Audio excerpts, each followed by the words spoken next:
പല ആചാരങ്ങളുണ്ട്. അതിലൊരാചാരമാണ് വീടുകളിൽ ദനഹ തിരുനാൾ ദിവസം നമ്മളെല്ലാവരും നസ്രാണികളും രാക്കുളി നടത്തുമായിരുന്നു. ആലുവപ്പുഴയ്ക്ക് തെക്കുള്ള മധ്യ തിരുവിതാംകൂറിൽ രാക്കുളി എന്നും ആലുവപ്പുഴയ്ക്ക് വടക്ക് പിണ്ടികുത്തി തിരുനാൾ എന്നും ഏകദേശീയമായി മാർത്തോമ നസ്രാണികൾ ചങ്കേറ്റി വിളിച്ചും ആചരിച്ചും പോന്ന ദനഹ തിരുനാൾ ഈ വർഷവും വിവിധ സ്ഥലങ്ങളിൽ സമുചിതമായി ആചരിച്ചു. അരുവിത്തുറ, പൂഞ്ഞാർ, കുട്ടിക്കൽ ദേശത്തുള്ള നസ്രാണികൾ മീനച്ചിലാറ്റിൽ രാക്കുളിയോടുകൂടി തന്നെ ദനഹ തിരുനാൾ കൊണ്ടാടിയത് ശ്രദ്ധേയമായി. നസ്രാണി സമുദായ മുന്നേറ്റങ്ങളിൽ ഒന്നായ നസ്രാണി മാപ്പിള സംഘമാണ് പൂഞ്ഞാർ പാതാമ്പുഴയിൽ പ്ലാന്തോട്ടം തറവാട്ടിൽ രാക്കുളിയും അതിനു മുന്നോടിയായുള്ള റംസാൻ നമസ്കാരവും സംഘടിപ്പിച്ചത്. പൂഞ്ഞാർ പാതാമ്പുഴയിൽ ജോസ് വർക്കിയുടെ തറവാട്ട് വീട്ടിൽ കൂടിയ സമ്മേളനത്തിൽ പാലാരൂപതയിലെ ചോലത്തടം മർത്താമറിയൻ ദേവാലയ വികാരി ഫാദർ സിറിൽ തയ്യിൽ ശുശ്രൂഷകൾക്ക് നേതൃത്വം നൽകി. പ്രഭാതത്തിൽ ഞങ്ങളെ ഉണർത്തി വിസ്മയകരമായ പ്രവൃത്തികൾ കാണാൻ ഇടവരുത്തി.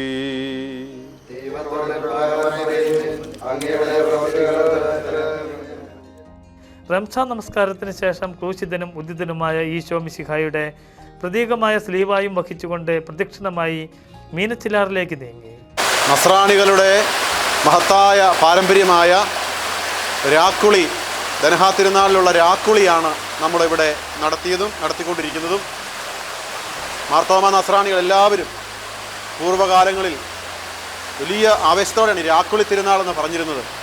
ദനഹ തിരുനാളിൻ്റെ പേര് പോലും രാക്കുളി തിരുനാൾ എന്നായി.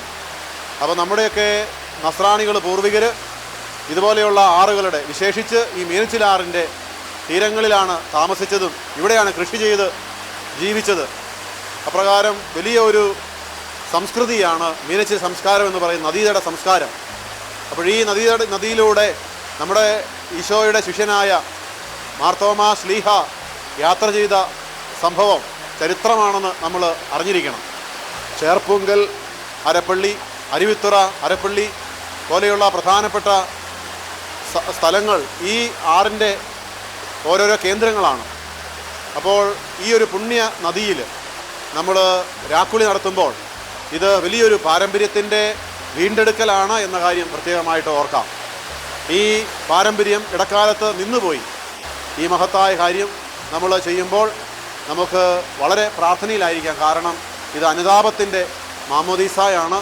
യോഹന്നാൻ മാംദാനയും ഈശോയും ഈശോയുടെ ശിഷ്യന്മാരും യോഹന്നാൻ്റെ ശിഷ്യന്മാരും എല്ലാവരും ബൈബിളിൽ നടത്തി എന്ന് പറയുന്ന, യോർദാൻ നദിയുടെ വിവിധ ഭാഗങ്ങൾ നടത്തി എന്ന് പറയുന്ന ആ മഹത്തായ ഒരു കാര്യത്തിൻ്റെ, ആ യഹൂദ പാരമ്പര്യത്തിൻ്റെ, ആ നസ്രാണി പാരമ്പര്യത്തിൻ്റെ ഈ കാലഘട്ടത്തിൽ എത്തിയിരിക്കുന്ന നമ്മളാണ് ഇത് ചെയ്യുന്നത് എന്ന് പ്രാർത്ഥനാപൂർവ്വം നമുക്ക് ഓർക്കാം.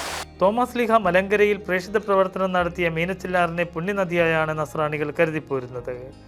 മാർത്തോമ നസ്രാണികൾ തിങ്ങിപ്പാർത്തിരുന്ന പാലായിലെ രാക്കുളി തിരുനാൾ സുപ്രസിദ്ധവും പൗരാണികവും വളരെയേറെ നസ്രാണികൾ പങ്കെടുത്തിരുന്നതുമായ ഒന്നാണ്.